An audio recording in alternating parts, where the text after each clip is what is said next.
So, welcome to the Swimmer Joe Show. We're here on location in Austin, Texas at Mellow Johnny's. Any distance swimmers in here? 1, 2. Do you have any questions for Reed? That's Kelsey Hahn, by the way. She traveled from Orlando to swim in the meet this weekend. She swims the 800 and the mile. Talk to me. What is the most important thing I should know as a distance swimmer? That's a good question. She left the door open for you. She really did. I could go anywhere with this one. I think my coach makes a really good point on this one. One of his key themes that he goes back to a lot is viewing challenges as an opportunity rather than something negative that you have to overcome. So every time you're in practice and you're going to be, if you're really serious about training distance, you're going to be on that note. Sorry, that's okay. You're going to be, faced with some serious challenges in practice and sets and meets. Racing the 1500 is obviously every time it's a mental battle.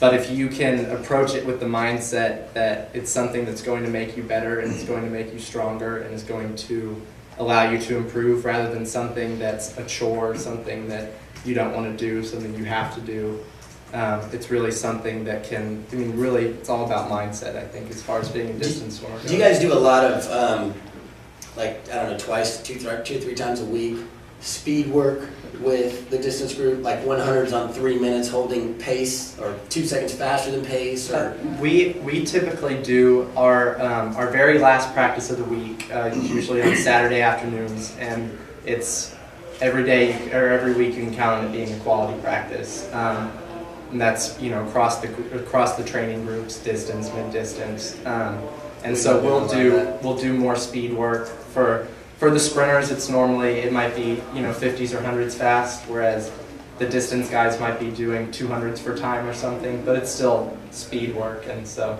we do get some of that in, yeah, definitely. Well, tell them about the set you did today. That was a good set. And look, he's all bright-eyed and bushy-tailed. You must have had a hard set today. Well, we did a set of. The way my coach always tells us that, he tells us what it is first, and then waits until right until we're about to leave to tell us how many rounds we're doing it. So today. Does that sound familiar? Yeah. So today we did a set that was 100 on 110. This is short course, by the way. 100 on 110, 100 on a minute, 100 on 120, 100 on 55. Nice. And then a 50 recovery on 45. And then, of course, he tells us right at the end, we're 12. doing it 6 rounds. Oh, wow. So you're really having to push it on those 55s to get under and. Well, it's so funny as a coach looking at them when you tell them the set, they're going, it's not bad, but then they know now to just sit there and wait for how I'm going to do this. We have a question from Twitter asking for your favorite Olympic moment, and are you hoping to coach again? My favorite Olympic moment. Oh my goodness. Is it from Randy? Randy, it would be coaching with him on the deck, but favorite Olympic moment. Well, probably the most recent one. When they have the finals at the Olympics, most of the time you're assigned to sit at a certain place in the stands. Beijing, they had a coach's box. If you had a swimmer in the final, you could come sit in the coach's box. So, and I'm sure everybody's guessing this. During the 400 free relay, I'm down in the coach's box. Oh, man. And I'm about 15 meters from the end of the pool. And I'm like the French relay. I thought they were going to win it also. And Jason Lezak always makes a comment that nobody swims relays like the U.S., and he's right. And the French made 3 mistakes on that relay. They changed their anchor man right at the last. They moved him to second, which if he'd have been anchor man, nothing bad would have happened to them. And Wow. they put their second place guy who ended up winning the 100 in the meet, put him to anchor.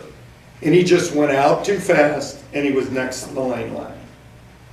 And so with 22 meters to go, Jack Bowerly's sitting next to me, and I'm saying, it's going to be real close, and we're not going to win. And with 5 meters to go, we knew what was happening. We were up because the guy we were trying to beat had stopped moving. And his arms and legs were moving, but he wasn't moving forward very fast. And so that was one of those that you don't believe it can happen. Before the race, for 90% of the race, you don't believe it's going to happen. And yet it does. How many times did you watch the replay? I really don't know. I can only go to 10. But somewhere between a lot and too many. Wow.